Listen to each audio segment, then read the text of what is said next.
say hello to your friends that you haven't seen for the last 6 months and sneer at your enemies. The 10th annual meeting of the International Academy of Oral Medicine and Toxicology is about to begin. Fasten your seat belts. We've got some fascinating material to go through this year. We've expanded the day to go from dawn to dark. We decided that if you come all the way from Australia or Germany or England that you don't need sleep because it's already in the middle of the night, or Denmark. Heinrich. And we're quite far away. Some people came from El Cajon, suburbs of San Diego, Encinitas. And so let me say a warm welcome to you all for making this the largest, most well-attended International Academy of Oral Medicine and Toxicology meeting in our 10-year history. In 1984, 13 members gathered in Calgary, Canada, to found a new organization devoted to science and analyzing issues in dentistry and oral medicine with scientific techniques. Through experimentation, through research, through careful analytic methods, we have brought a new era into a very old and learned profession. Unfortunately, our profession has been primarily art rather than a science of dentistry. And that when I was in dental school in 1967, I was issued a large 1-gallon jar mixture of zinc oxide and asbestos. And when I asked Claude Baker, a very famous dental materials scientist, boy, isn't asbestos a carcinogen? Dr. Baker replied, not when it's covered with saliva. I wasn't totally familiar with the protective effects of saliva at that time. But I was a graduate of the University of Kansas, and you know, they'd gone through and meticulously ripped out every bit of asbestos in the student areas. And Dr. Penzer, your tag is at the front desk. Welcome. Oh, it's sitting right there. It says invited guest. Go up there and tell them. I'll bring it to you later. This is Dr. Penzer. Came all the way from San Diego. He lives on 2 coasts. Not being familiar with the protective effects of saliva at the time, I was not very impressed when I was told by my operative instructor that amalgam was safe because once it was covered with saliva, the mercury component was rendered harmless. I have since learned that with the help of Dr. Vimy and a few others, that sometimes that saliva dries off and mercury vapor comes off. And that there are other problems in dentistry, and you'll hear from Dr. George Vimy. Residual bacteria at the end of roots and other fun things. And that what you'll find is that our profession is a little reluctant to move forward, and you'll hear from Dr. Carl Meyer, a PhD in chemistry and also an attorney, that you're in a landmine of litigiousness because in the 1840s, when a doctor named Semmelweis began to wash his hands before delivering babies, fewer babies died, and the medical establishment drove him out of town. And much the same effect is happening on people that bring new ideas into any profession, not just ours, any profession today. And so that's why the Academy was founded. Because when the science is in, when the information is nailed down in peer-reviewed scientific literature, then what we have is their opinion against scientific fact. And to open our meeting, we have our keynote speaker, Dr. Murray Vimy, who's going to separate facts from fiction for you and show you where the anecdotal evidence has misled this profession and the scientific evidence is pointing a new way. And that as we move into the 20th century, 21st? Oh, just going to happen soon. As we move into the 21st century, hopefully, with the help of this learned academy, small though it may be, has already had a profound impact on the profession that will bring science into the art of dentistry. And with that, I see you're already wired. Are you about ready to start? Dr. Murray Vimy is a associate professor at the University of Calgary School of Medicine. He's in private practice. He works his tail off about 8 days a week. He's also a pretty good runner. He tries to kill me whenever we gather by running at a great rate of speed. And I try to keep up. I'm thinking of bringing a bicycle. But I will tell you, Murray, I have been working out at the gym for 30 minutes instead of 20, because when we were in Tucson, I stepped on my tongue a few times, which is a condition that the British Dental Association recently experienced in commenting regarding the presence of mercury in the brains of babies. And when Tom Mangold asked the head of the British Dental Association what he thought about Dr. Dosh's work that found levels of mercury in the brains of babies was proportional to the number of fillings in the mother's teeth, he said, well, there's probably a lot of other things in the brains of babies if we looked for them. Being totally unaware that we had looked for them, and they weren't from the mother's teeth. So not necessarily from the mother's teeth, you know. And I call that stepping on your tongue. So without further ado, I'm going to invite Dr. Vimy to come to the podium and begin to address this gathered body. Welcome.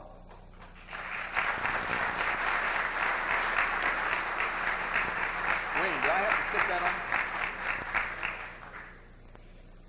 Let me wire in for sound. The tapes and videotapes are available through the IAOMT bookstore, which we've set. Oh, wait a minute. If you trip, you'll be electrocuted. Thanks. Got a pocket. These things don't feedback with one another, do they? Thank you, Mark.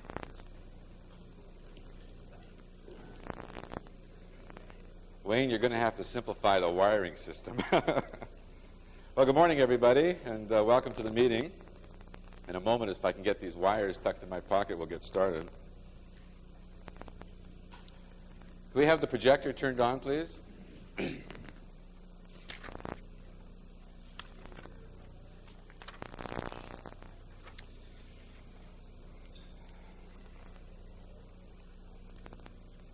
Well, it's really gratifying to see such a good turnout for the 10th annual meeting of the International Academy of Oral Medicine and Toxicology. When you consider that the organization started with 13 individuals 10 years ago, almost to the date, it's really amazing what happens when you plant a little seed.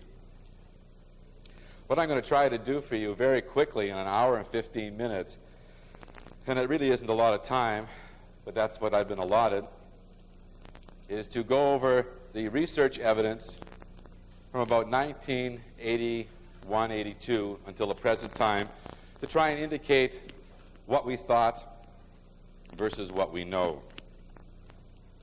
So first of all, I bring you greetings. Can you hear me at the back? Am I loud enough? Okay. I bring you greetings from the University of Calgary.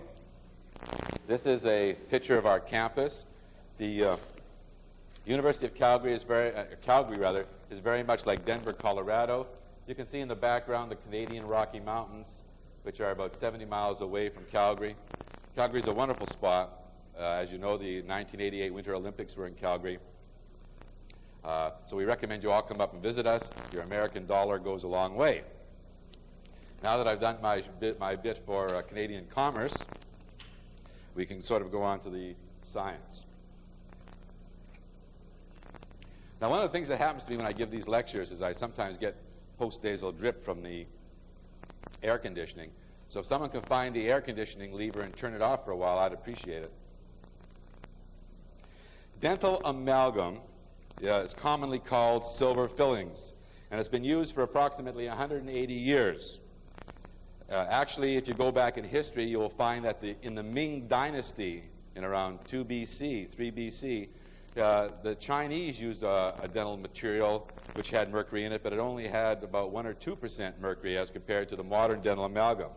The modern dental amalgam has 50% mercury by weight, mixed with silver 35%, tin 13%, copper about 2%, and a trace amount of zinc to scavenge the oxygen. And the innovation that happened when dental amalgam came about is that by mixing these other metals with mercury, there was a chemical reaction occurred, and the material went from being a soft, plasticky material to becoming hard. Now, each dental amalgam restoration today, an average two-surface amalgam, has between 750 to 1,000 milligrams of mercury. Each filling has approximately 1 gram of mercury. And for those of you who know your pharmacy, you'll know that your painkillers come in 350 to 500 milligram potencies, and in fact, hormones in your body operate on way smaller amounts. These mercury-containing fillings, even today, constitute approximately 75 to 80% of all the tooth restorations done in dentistry. So even with the controversy over the last 10 or 12 years, dental amalgam is still the most popular material. The lifespan of an average amalgam, statistically speaking, when you look at the dental literature, is between 7 to 9 years. Yes, some last 3 times that long. And yes, some terminate 4 days after you place them. But the average life expectancy is 7 to 9 years, at which time most dentists remove the old dental amalgam and replace it with a fresh load of mercury. And in the United States alone, and this goes back a few years now, over 100,000 kilograms of mercury is placed into the teeth of North Americans. So if you magnify the problem by looking at the worldwide use of mercury, you can see that actually dentists are one of the largest users of mercury. So it's not surprising that the mercury mining industry has a vested interest in seeing us continue. During the last 180 years, the controversy about amalgam has had a recurring pattern. And many of you, if you remember your dental history, will remember the Amalgam Wars. And it's interesting that we call them wars, because wars, you see, are usually very emotional. Wars are usually are between believers on 2 different sides of an issue, 2 different points of view. And wars are usually fought over things that aren't measurable, that people can't agree on. Where's the borderline between our 2 countries? And so dentistry has had 2 opposing forces for 180 years. You've had the pro-amalgam advocates, and you had the anti-amalgam sympathizers, as it were. And neither side, up until about 1980, had any science to rely upon for their position.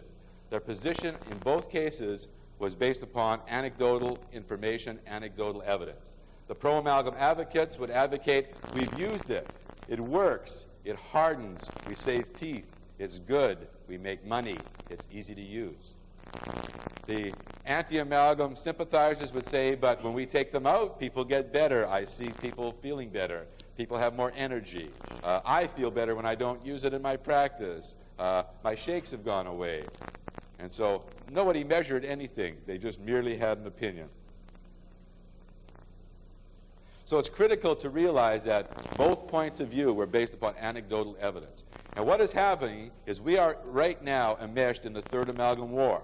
And probably 100 years from now, when historians look back at dentistry and look at this, that's exactly the way it'll be. But just with conventional warfare, we now have the atomic weapon.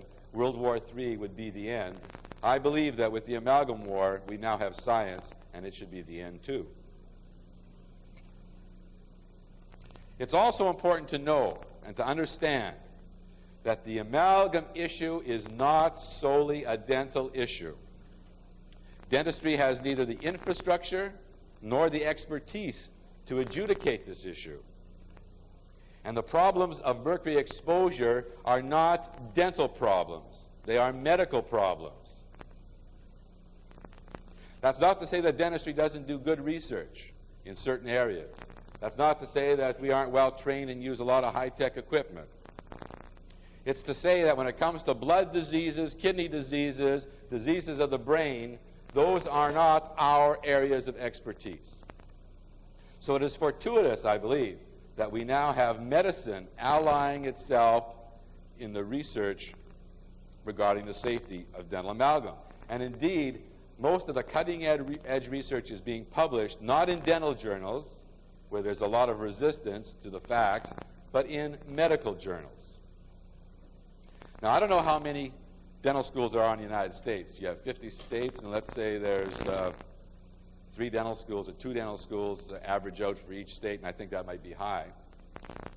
Let's say there's 150 dental schools in the United States. And each dental school has a dental materials department. And each department maybe has 2 people in that department, because these departments in these schools are very small. That means that 300 dentists and dental materials people are determining the materials that are going into over 200 million Americans.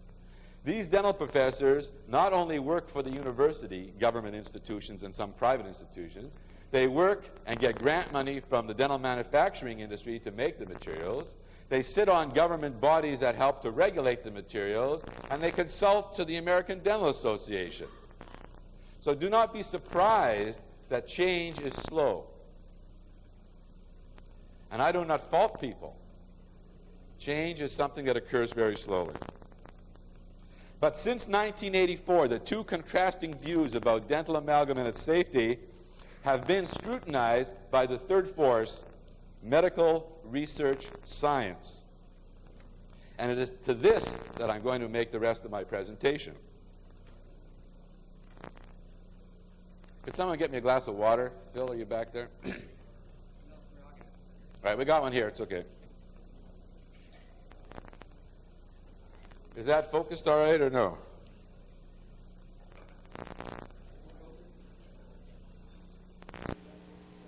Thanks.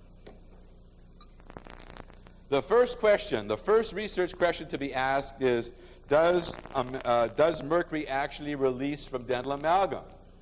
Because you see, everybody in dentistry during the last 300 or 400 years, when it comes to using materials in dentistry, have always claimed, well, once we mix the material, the mercury gets locked in. Its toxic properties are made harmless. It just doesn't come out. In fact, Dr. Robert Baratz, who used to be at Tufts University Medical School within the dental faculty, and has consulted as an advisor to the American Dental Association, comes out with statements like, mercury does not readily vaporize at body temperature. Now, Dr. Baratz is a dentist, he's a physician, and he has a PhD. And this is his opinion. Mercury does not readily vaporize at body temperature. But everybody knows that if you spill a drop of mercury on the floor at room temperature, which is considerably less than body temperature, that one must be concerned about the mercury that would vaporize and the potential for an exposure. If you took lead and mercury, a gram of lead and a gram of mercury, and you put it on a tabletop, and you left it at 22 degrees centigrade for 1 to 3 days, all the lead would be left after the 3rd day. But much of the mercury would be gone due to vapor. This vapor is odorless. This vapor is colorless. This vapor is tasteless. But you would be breathing it. And many of your dental operatories are toxic waste dumps because of spillage that's occurred over the years. And those of you who are in large medical-type buildings where there may be 10, 12, 14 dentists in a building mixed with a lot of physicians are breathing and rebreathing bad air. Because you see, if you took a gram of mercury and a gram of lead for up to an hour at 100 degrees centigrade, the lead would still be left, but all of the mercury would be gone. So it's inconceivable that an advisor to the American Dental Association would come out and say that at body temperature, mercury does not readily vaporize. Published in the ADA News. And it is this kind of stinking thinking that leads the dental profession down a path that is just not consistent with evidence that's been known for well over a century. So let's now look at the experimental evidence resolving the first question. Does mercury come out of dental amalgams, yes or no?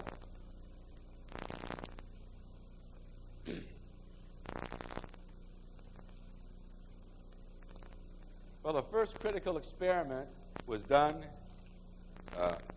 in 1981 by Dr. Savary and his co-workers from the University of Iowa.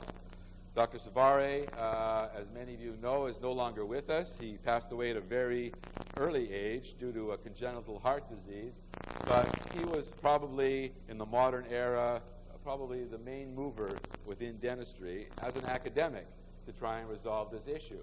And in his experiment, his watershed experiment, he looked at 40 subjects with varying numbers of dental amalgams in their mouth, and his control group was 8 subjects with no amalgams at all.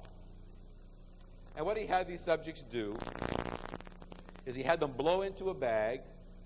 He took the air and took his mercury analyzer machine and took a sample of the air and measured the mercury. He then had them chew on some gum for 10 minutes, ordinary chewing gum. They could swallow their saliva, but just ordinary chewing. And then he had them blow into the bag again, and he took a sample. And he found that there was a 15.6-fold increase in the mercury level after chewing in those subjects that had amalgams. But those subjects that had no amalgams, the before chewing and the after chewing mercury readings were identical. And he concluded that mercury exposure from dental amalgam might be significant, considering that people breathe through their mouths a lot during the day. Every so many breaths we take a mouth breath, and considering the fact that mercury could diffuse right through the gum tissue and the oral mucosa. He was soundly chastised. He was set upon by his other dental materials people for this point of view. But he had the evidence and he published it. And to its credit, at that time, the editor of the Journal of Dental Research published Savary's paper in the Journal of Dental Research. But you see, depending upon the concentration of mercury in the lung will depend how much is taken up. Nielsen-Kutz in 1965, someone has to adjust the focus, in 1965 showed that approximately 80 to 100% of the mercury that reaches the lung is absorbed into the bloodstream. 80 to 100% is absorbed into the bloodstream. Now, Dr. Savary looked at exhaled air. To fill up a bag, a person would have to take a major breath and blow it into the bag. Dr. Savary was looking at oats that had already been through the horse. In other words, if it's exhaled air and 80 to 100% of it has already been absorbed, then maybe the amount that he was actually reading was lower than one might expect in air in the mouth before taking that breath in. And this was the basis of where our group started to do scientific research. And we published a series of papers in the mid-1980s on mercury concentration in intraoral air. In other words, oats before the horse eats it. In our very first experiment, also published in the Journal of Dental Research, we looked at 2 groups of people. One group of people having varying numbers of amalgam, and one group of subjects that had no amalgams at all. And if you look at this and you compare them, the solid bars are those individuals with the amalgams. The unfilled bars are those individuals without dental amalgam. And these bars over here are controls. And so, the controls. So as you can see that if you compare Savary's work with our work, you can see that those individuals in our study, which are the solid bars, let me repeat that, I think I mixed you up. The solid bars are our study. The unfilled bars are Dr. Savary's study. And you compare our after chewing reading, Dr. Savary's is the unfilled, ours is the filled, you can see that ours had almost 100% more mercury in their air than Savary did, proving the point that Nielsen and Kutz had talked about, and that was that 80% to 100% of the mercury is absorbed across the lung. So this initial experiment showed that indeed Savary significantly underestimated the exposure, not purposely, but because of the medium he was measuring. He was measuring exhaled air, so he was missing all that mercury that got absorbed across the lung. In our second experiment, we took a group of subjects with 12 or more amalgams on the biting surface, and there was 10 in that group. We took another group with 4 or fewer amalgams, and there was 9 in that group. And then we had a group, the dotted line, of individuals that had no amalgam fillings.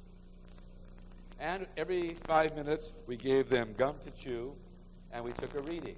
And they would spit the gum out, we'd take another reading. So each of these dots represents the averages for these groups. Then as you can see, the dotted line, which represents the individuals with no amalgams, they showed no change in the content of mercury in their intraoral air. Those individuals with 4 or fewer dental amalgams showed a rise and a plateau which stayed constant as long as they chewed. And those individuals with 12 or more biting surface fillings showed a rapid rise which plateaued at 10 minutes. If they continued to chew, it plateaued. And when they stopped chewing, it took at least 90 minutes to get back down to baseline. So you and I, who, if you had amalgams, I don't, and our patients and people who aren't our patients who have amalgams are on a roller coaster of mercury vapor exposure every day. They have breakfast, and they get an exposure, and it falls off. 90 minutes later, just as they're getting back to baseline, coffee break. Up they go again, more exposure. Then they stop. 90 minutes later, it's lunchtime, and so on all day long. Individuals who chronically chew gum all day would maintain themselves at this high level. So it's chewing for the most part, and what you chew, that'll produce this effect. There are other factors that have to be factored into these equations. For example, frequency of eating. Some people have to eat frequently because of hypoglycemia or diabetes. People who chronically gum chew. People who brush their teeth at night. You've seen those shiny, ground, flat amalgams? Imagine the amount of mercury that they absorb. The temperature and the acidity of the food. If you heat up mercury, it vaporizes more. If you put acidic foods in your mouth, what you get is you get galvanism, you get electrical currents, you get breakdown of the amalgam, you get more mercury coming out. Chronic smoking, mouth breathing, all these type of factors will exacerbate mercury exposure from amalgam. The conclusion from all this research is that intraoral air mercury measurement can validly predict the daily dose and the tissue body burden of mercury. Because you see, others have, using humans, have correlated the number of amalgams in a mouth to the blood concentration of mercury, to the urine concentration of mercury, and to the brain and kidney concentration of mercury in humans. This work was done here in the United States, in California, at USC. Some of it was done in Sweden at the Karolinska Institute, and others was done in Germany. So there is human autopsy evidence that the mercury in these tissues correlates with the number of amalgams in the person's mouth, not with the amount of fish they eat, but with the amalgams.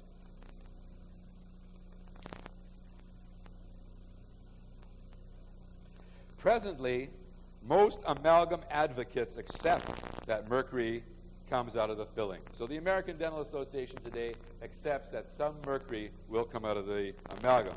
However, they claim that the actual amount released and absorbed is insignificant. They contest the public research of others, the theoretical estimates made on human daily dose and body burden and storage of mercury from amalgam. And the amalgam advocates propose as much as a 16-fold error in all the research that's been done. And they recalculate the data of others, including our data, and they come out with estimates that are 16 times lower, and they tell you that this is insignificant. And they make these claims because they say that the mercury vapor analyzer used to analyze the mercury, both in Savare's work and our work, and in the work of people in Sweden, is inappropriate for the use in the mouth, and that it just doesn't work. So if you don't like the research, blame it on the tools. But you see, the criticisms that these amalgam advocates raised led to the re-examine of this early work. It led to a re-examine by the World Health Organization Expert Committee in 1988. It led to a re-examination by Clarkson and his group in the same year. And in fact, it led to a re-examination by ourselves around the same time. And after careful review by all these groups and by careful publication of articles in medical research journals, everybody in medicine agrees that intraoral mercury vapor analysis is the most reliable way to get an estimate of daily exposure to mercury from amalgams. So medicine has no problem with it. However, dentistry, under the auspices of the Dental Manufacturing Trade Association and the American Dental Association, claim that early research was faulty. Now, the pro-amalgam view, the view that amalgams are safe, has several very important weaknesses, and we're going to go through these now. First, the theory does not account for human autopsy work that I alluded to before. In other words, when you take the recalculated data by dental researchers and you compare it to the brain and kidney levels found in these human autopsy studies, it no way comes close to being able to predict the concentrations. It underestimates what actually is found. And so that's one area of disagreement, that they cannot get their early numbers to substantiate the human autopsy work.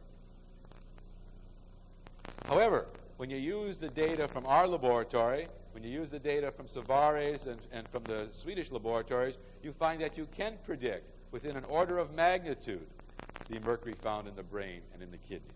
So, although there's always room for debate on that point, we're tending to lean towards the fact that maybe we were correct. Second, the pro-amalgam theory does not explain in vivo electrochemical corrosion. Every dentist in this audience has looked into a mouth and seen those ratty-looking, tarnished, black, crumbling amalgams. Those amalgams are breaking down. There's corrosion going on there. I tell my patients that the metals in your mouth are rusting just as the bottom of your car does. And that's exactly what it is. And we've known for, decades now that when you look in the mouth that amalgams are breaking down. I always ask the question of my dental colleagues, where is this mercury going? When you look in and you see these fillings that are breaking down. Well, this article from Great Britain by Gross and Harrison, published in the Journal of Applied Electrochemistry in 1989, clearly shows that he used dispersalloy, that one occlusal amalgam with a surface area of about 0.4 centimeters will release 15 micrograms of mercury per day as vapor and microparticles. The average of 8 occlusal amalgams times 15 micrograms is 120 micrograms a day being released from the average person with 8 amalgams. And that this mercury loss is due to vaporization and mechanical wear. It is known, it is well known in all the dental literature and in the textbooks that everything in the mouth wears. Porcelain wears, gold wears, natural enamel wears, and amalgam wears. I ask you the question, where is the wear? If these amalgams are wearing down at the rate of 25 microns a year, where is the mercury in those 25 microns going?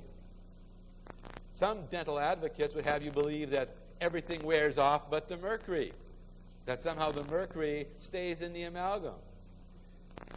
Well, that violates all the laws of physics and chemistry. So next time a colleague berates you for wondering about amalgam and its safety, ask him. If the textbook says that these amalgams wear at 25 microns a year, and if half of that 25 micron mass is amalgam, or is mercury, where is the wear going?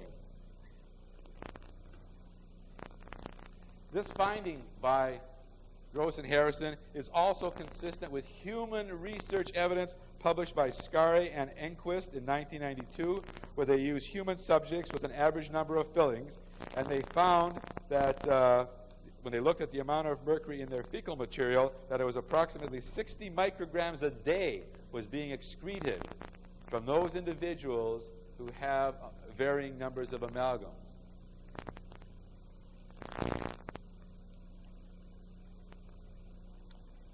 Third, the pro-amalgam theory does not account for recent chelation studies published in the FASB journal by Dr. Aposian, who we will be seeing tomorrow and hearing tomorrow, I believe. A study that showed that when he took two groups of subjects, one group with no amalgams and one group with amalgams, and he looked at their urinary level of mercury, he found that the ones with no amalgam had 0.27 micrograms of mercury in the urine, and I think that's per liter. I'm not sure. per mil. And in the subjects with amalgams, he found, before the DMPS challenge, he found that it was 70 micrograms of mercury. Then he gave them a challenge with a drug called DMPS, which is a chelator, and which specifically chelates almost entirely for mercury, although it does drag other things out. And after 9 hours of collecting the urine, he found that the people with no amalgam had an increase in the mercury, because mercury that was being stored in the tissue from other sources was being dumped. But those individuals with the amalgam had 3 times as much mercury being excreted through their urine than individuals with no amalgam. His conclusion: in human beings, the largest source of exposure to mercury is the amalgam, and it constitutes 2/3 of the mercury in the tissues of human subjects.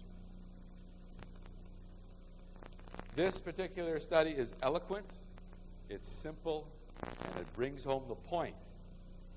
And that's exactly what good science usually is.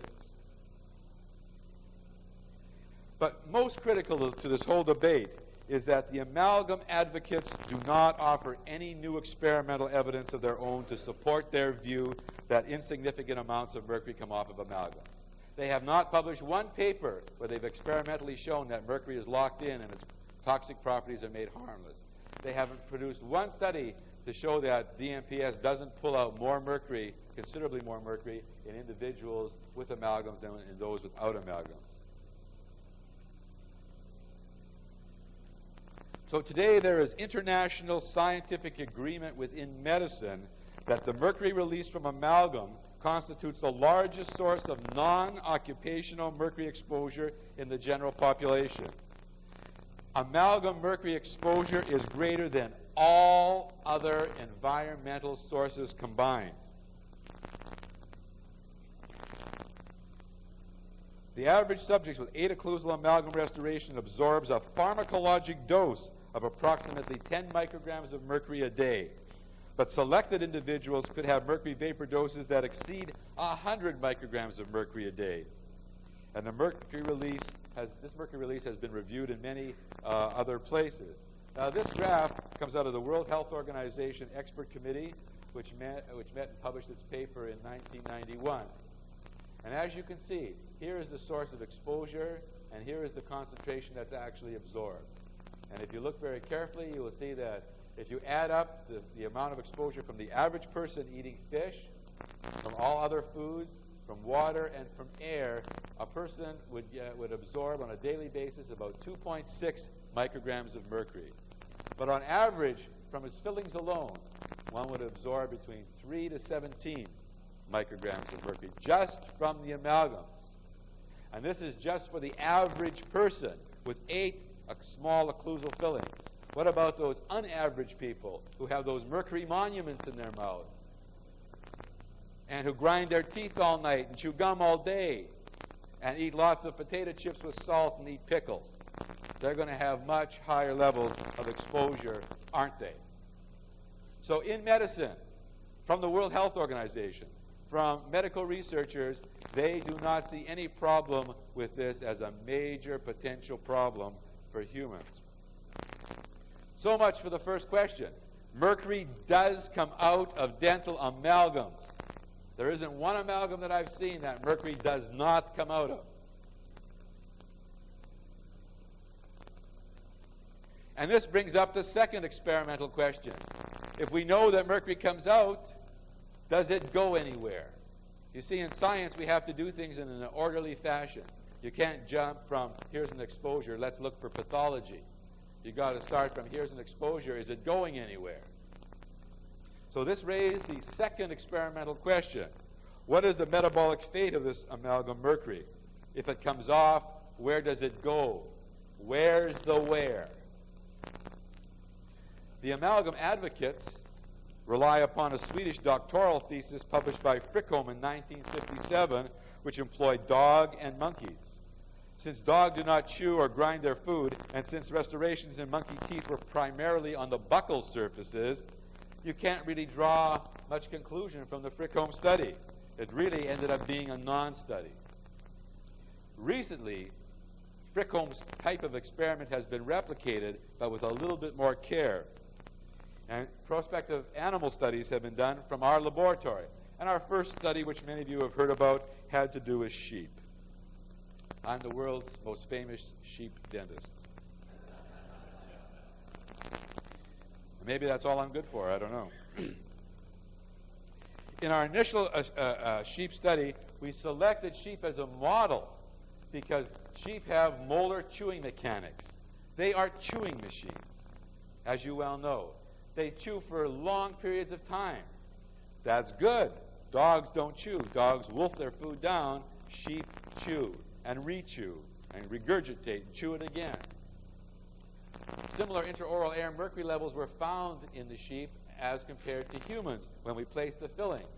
The sheep has a body weight similar to humans, and the sheep is the most widely used obstetric and gynecological model used in medicine.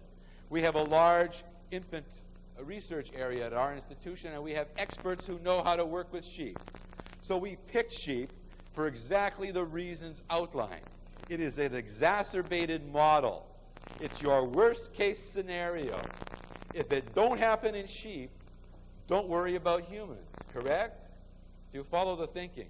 Science doesn't start, or at least medical science doesn't start by investigating in humans. It starts by investigating in animals. You want to learn about neurons? You use a snail. You want to learn about cardiac disease? You use pigs and chickens. You want to learn about AIDS and viral infections? You use monkeys. It seems to me that it's only dentistry that develops these materials and then tests them on humans. Because when you go to the dental literature, there's a real paucity of information with animal studies. They're all engineering studies with these big fancy machines, if you remember dental school, making pressure on the amalgam, twisting the amalgam, shooting acid at the amalgam, artificial mouths where they grind the amalgam. Why don't they just put it into some animals? So we use the sheep because it's an exacerbated model.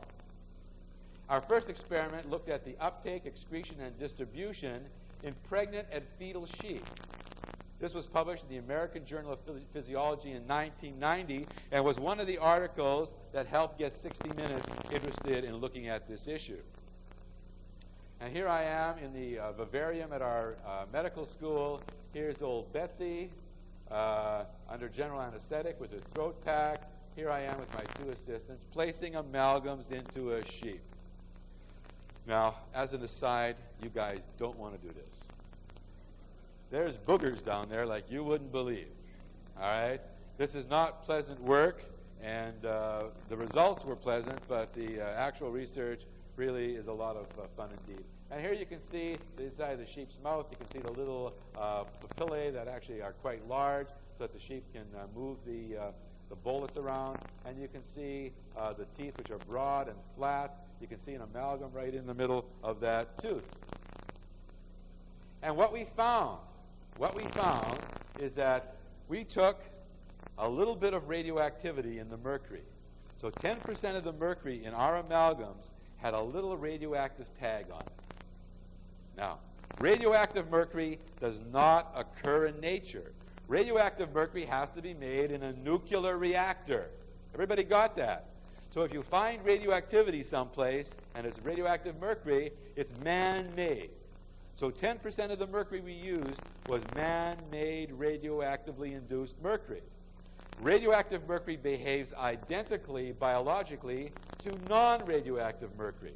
So if 1 out of every 10 molecules is radioactive, and you take a scintillation counter and count 1,000 molecules of mercury in a piece of tissue, how many molecules are there actually in that piece of tissue?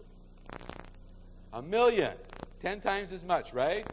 And this is how medicine tracks the Krebs cycle and figures these things out. All that stuff with those labeled carbon atoms that you took in first-year science in university, do you remember the Krebs cycle? It's the same kind of research.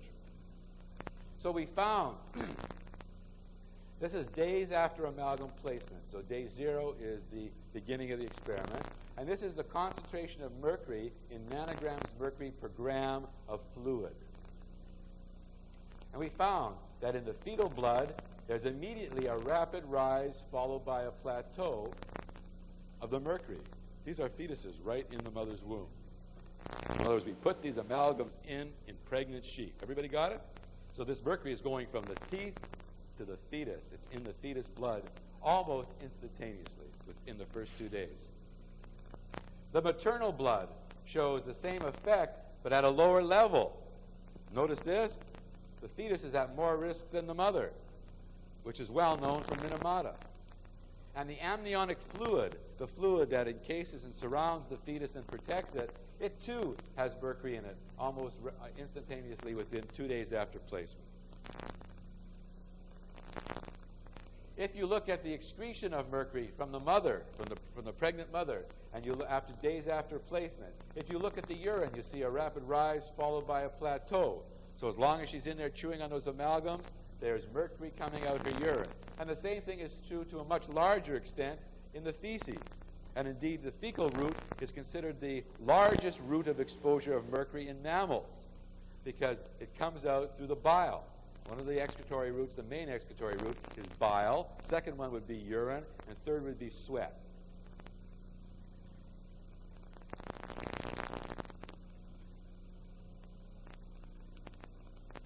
Now, if you take the pregnant mother and if you look at the tissue level of mercury after days after placement, and this is the concentration, you find that in the mother's kidney there's a rapid rise followed by a plateau of mercury. Mercury is found in the liver of the mother to a lower extent. It's found in the heart tissue of the mother, in the muscle of the mother, in the fat of the mother. It's found in every tissue that we measured of the mother. You could find radioactive mercury. Radioactive mercury that was made in a nuclear reactor that was only placed into the teeth and could not come from any other source. Everybody understand that? Because you see, the dental profession at large doesn't understand that.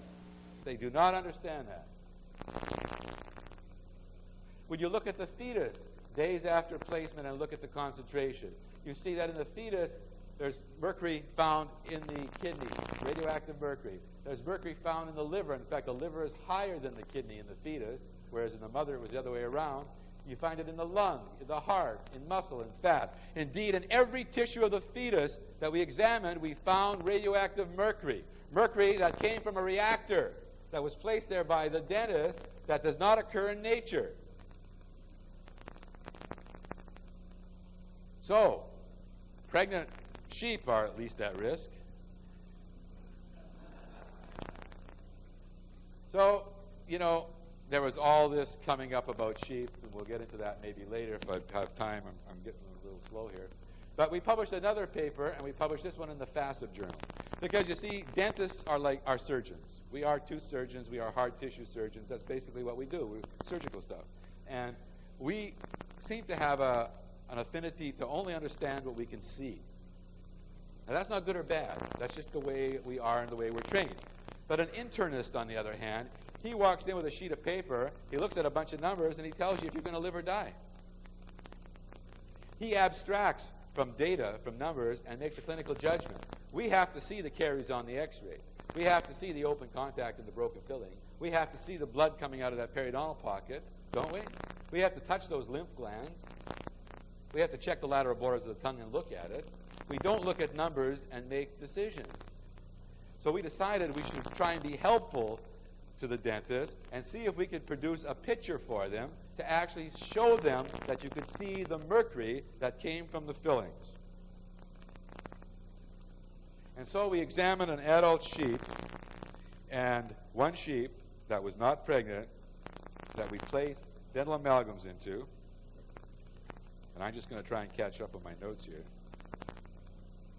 Here we are. And here we are. We took one sheep, just as we did in that first experiment. We put in 16 occlusal amalgam fillings, virtually all the molar teeth. The weight of those fillings is comparable to the weight of the fillings in a human mouth. 10% of the mercury in the filling had a radioactive tracer on it. We let the animal chew for 30 days. At the end of the 30 days, we euthanized the sheep. We cut off the amalgams at gum line. We cut off the teeth at gum line, taking the entire clinical crown of the tooth with the amalgam intact and discarded it. And then we placed the animal on a whole body image scan. This here is a whole body image scan, and this is the camera.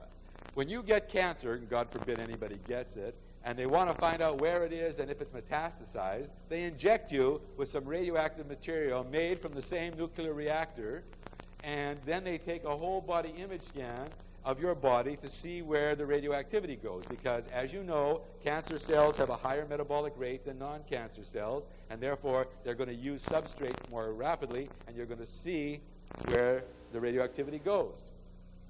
This man is a physicist. He is in charge and is director of the entire unit that operates out of Foothills Hospital, one of the largest teaching hospitals in Western Canada.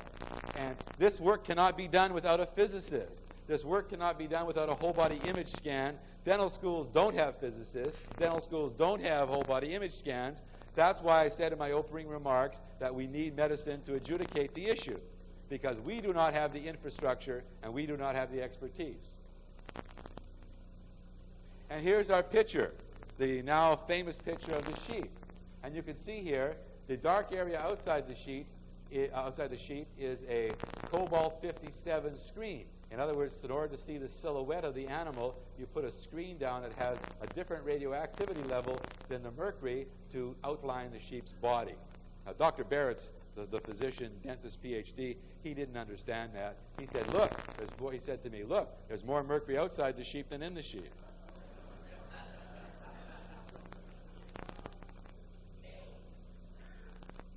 I thought America had good medical schools, but I'm beginning to wonder. Or maybe it's just the doctors that the ADA hires. I don't know.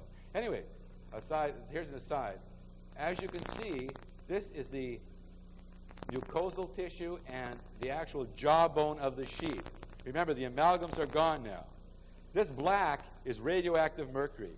After 30 days of chewing, mercury left the fillings, went through the teeth, was absorbed through the gum, and got into the jawbone. This is the two stomachs of the sheep, where, of course, you would find microparticles of amalgam. If a sheep is chewing 20 hours a day, there's a lot of wear and tear going on in those amalgams, and one would expect this. So this area right here is the liver. These two are the left and right kidney, and here's the transverse colon. Mercury was found in all tissues of the sheep. It doesn't show up in all tissues in this because of the telemetry. Those tissues that are the densest are going to show up on this type of material as having the mercury. Brain, which is a very light, highly fluid-filled tissue, does not have the density and, of course, will not show up on this type of project. So we thought that this adequately should put to rest the issue that mercury doesn't come out of amalgams, or that it doesn't go anywhere. Like one of our colleagues, Dr. Sheldon Newman, who's professor of dental materials at University of Colorado, said to me, well, we don't inhale the mercury, we blow it off. He said this on national television. It doesn't get absorbed, we blow it off. All right? Again, I mean, where's the logic? And so you have people like Peter Williams, who's a dental materials instructor at the University of Manitoba, Canada, and is the Canadian Dental Association's consultant on dental materials, saying, first of all, there was no initial body scan done of the sheep. There may have been a lot of mercury in the sheep to begin with. Question, do you need a pre-full body image scan, yes or no? Why not? That's right, there's no radioactivity in nature, so why do you do a full body image scan? He went on to say that there was no control of the initial diet.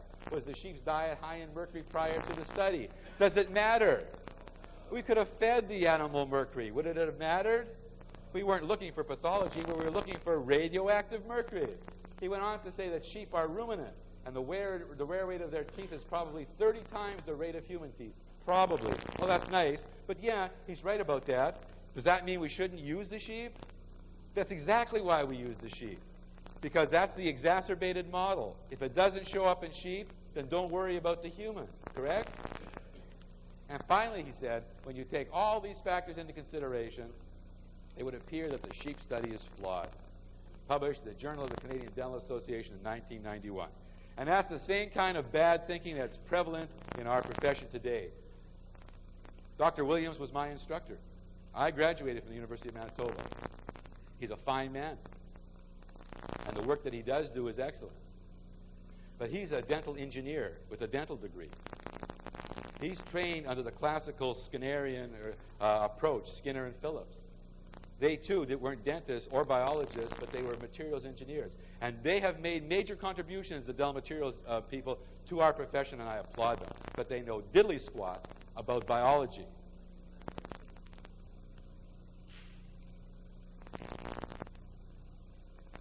Okay, so they had the complaints, the sheep are inappropriate, they chew too much, and all these things.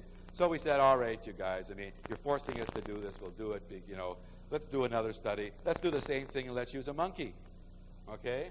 And so we did another whole body image scan, and we used a monkey, and it was exactly the same with the radioactive mercury in the filling. And why did we use a monkey? We used a monkey because it has a dentition that is similar to the human dentition. Its diet is comparable to humans. Monkeys are vegetarians. I think there's a lot of vegetarians probably in this room. Monkey feeding could be controlled to twice a day. Bless you. Monkeys don't regurgitate their food like sheep do, so we can control the frequency of their eating. They have a chewing pattern similar to humans. They have cuspid-guided occlusion. And they have organ physiology compared to humans. And I like to say that but for maybe 1 or 2% of the genetic code, there go you and I. We could have had the hair, and we could be eating the bananas, all right? And we could have been in the experiment. So monkeys are very, very similar. And monkeys are primates. Monkeys socialize. Monkeys can think. Monkeys may even have a language. And if you're going to do research on a monkey, you better be damn sure ethically that you want to do it. Because I'm not a person that just wants to use up the planet. But unless you want to donate your children to us, I think we have to use monkeys. So here I am, bent over, and you'll see that I'm wearing a lot more protective gear, although I'm exposed here a little bit, and that's a no-no, than I did with the sheep, because monkeys have viruses that can, as you know, cross species. And when you get one of those monkey viruses, and I'm not just talking about AIDS, there are no cures. So I put myself at some risk, I guess, to do this because we're working with blood and saliva in a monkey's mouth. And here are the amalgams that are placed. Now, these pictures are taken just prior to finishing because that's when the cameraman came in. And you can see there are occlusal amalgams, and they're carved up nicely and cleaned much better than that may look to you. Now, here's what we found. We found, if you look carefully, you'll see here's the arms of the sheep, or the monkey rather, and here's the head area, here's the torso. Everybody see it now? And here's the legs. Can you catch them? And where do you see? After removing the crowns of those teeth again and taking a whole body image scan of the monkey, here's the mercury that collected in the jawbone. Here's the mercury, the radioactive mercury that can be seen in the kidneys. Here's the mercury that's in the gastrointestinal tract. And indeed, in this view, you can see very clearly the left and right kidney. 30 days after placing amalgams into a monkey and letting it eat its normal diet twice a day, you can actually visualize mercury in a primate. So if they don't like the monkey, they certainly didn't like if they didn't like the sheep, rather, they certainly didn't like the monkey, but I don't understand why. The facts are the facts. The evidence is the evidence. I mean, Galileo got excommunicated by the Pope, but he recently got reinstated.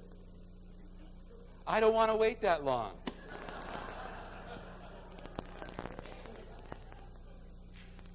And we concluded that the high mercury accumulation occurs in the primate body tissues after amalgam placement. That the roots of mercury absorption and tissue concentration in the primates was identical to the sheep. And that high mercury concentration is evident in kidney, intestinal tract, and jawbone.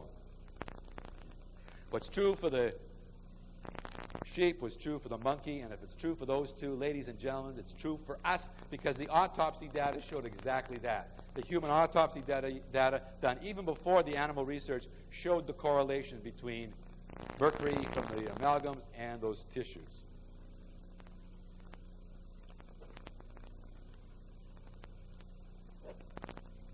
So, the first question, does mercury come out of amalgams, yes or no? Yes, it does. The second research question, does the mercury that comes out of amalgam go anywhere? Yes, it does. But that still leaves the third question, doesn't it? And that's what they're saying now. Well, maybe it goes there, but it doesn't do anything. It's insignificant. The dose is not big enough. All right?